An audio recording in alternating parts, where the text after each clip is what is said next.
Hi there. Glad you could join us for this week's episode of The Weekly Send. The Weekly Send is powered by Founded Technologies, a technology partner in your nonprofit's mission. Achieve your goals through solutions built for nonprofits and dedicated to your success. And by 1832 Communications, partnering with your nonprofit to help you build more relationships and raise more money. Today, we're going to look at an email from Feed the Children that arrived on Thanksgiving. First of all, the subject line, which is important because 35% of people decide whether to read an email or not based on the subject line alone.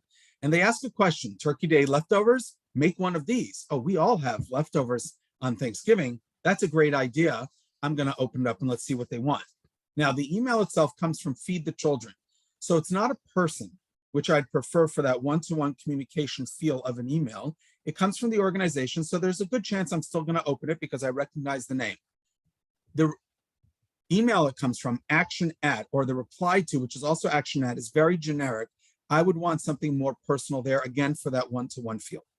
Let's take a look at the email itself. Next level sandwich recipes for your Turkey Day leftovers. Great headline, gets me interested right away. And of course, they've got this great hero image. They've captured my attention.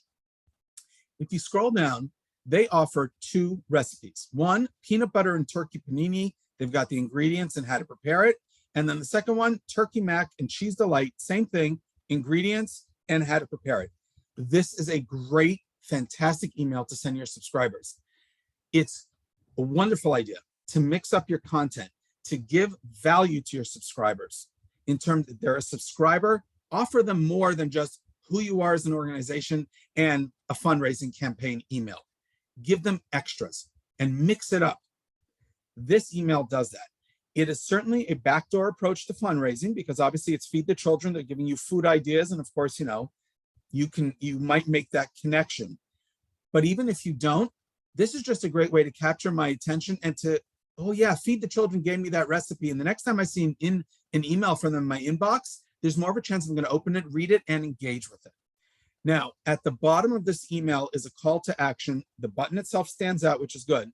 The call to action, though, is make a special Thanksgiving donation. Help feed hungry families today with a special donation. Now, the issue I have with that is that the email above it is talking about recipes of what to do with my leftovers. We all have leftovers and we all need those recipes.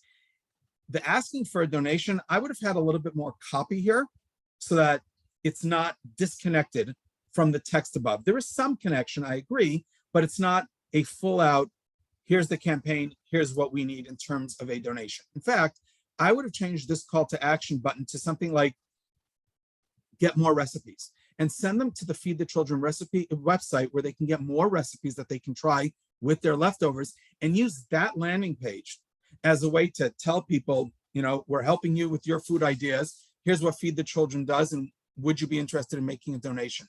And that's what I would do with this call to action. One other thing I want to point out in this email is right here at the bottom, these 4 social media icons. Now, it's great that they're there because it's another way for a subscriber to connect with the organization besides email. However, it's gray against a white background. In order to make it stand out a little bit more, I would have them in color so I can see it much easier. And I know, oh, they're on Instagram over here. Good. Click and I go follow. Let's take a look at how the email itself looks on mobile. Over 50% of people read emails on their phones. So your emails all have to be mobile responsive. And you can see the titles are big fonts and they stand out because of the color, which is great. The hero image captures my attention. It's well spaced out. It's easy for me to read these 2 recipes or to skim down and find what I need. And the call to action here, the button, definitely stands out. So this is a well done mobile version of the email. They asked me to make a donation, so I went to the online donation page. Number 1, great hero image here at the top, captures my attention. I would tell you to do that on your online donation form page. I want to show you one specific thing that they offer here in their form, and that's here under payment information. They offer me 3 different ways, 3 different methods of paying, which is great. You want to offer a multiple ways of payment to every single supporter or potential supporter. Don't box me into just credit card. I might want to do bank account. I might want to do PayPal or other. Offer different ways because that means more opportunities for more people to give. So today's takeaways from the Feed the Children email. Number one, content variety is great. Mix it up out there. Don't just send fundraising campaign in email. Give added value to your subscribers. Number two, your call to action should match the rest of the email one-to-one. So it's easy for me to read what you asked me to read in the email. I understand the call to action, boom, I click, and I go do what you've asked me to do. And number three, on your online donation form, offer multiple methods of payment, more opportunities to get more people to give a donation. Thank you for watching this episode of the Weekly Send, where we help you boost your email fundraising and marketing. We'll see you next week again.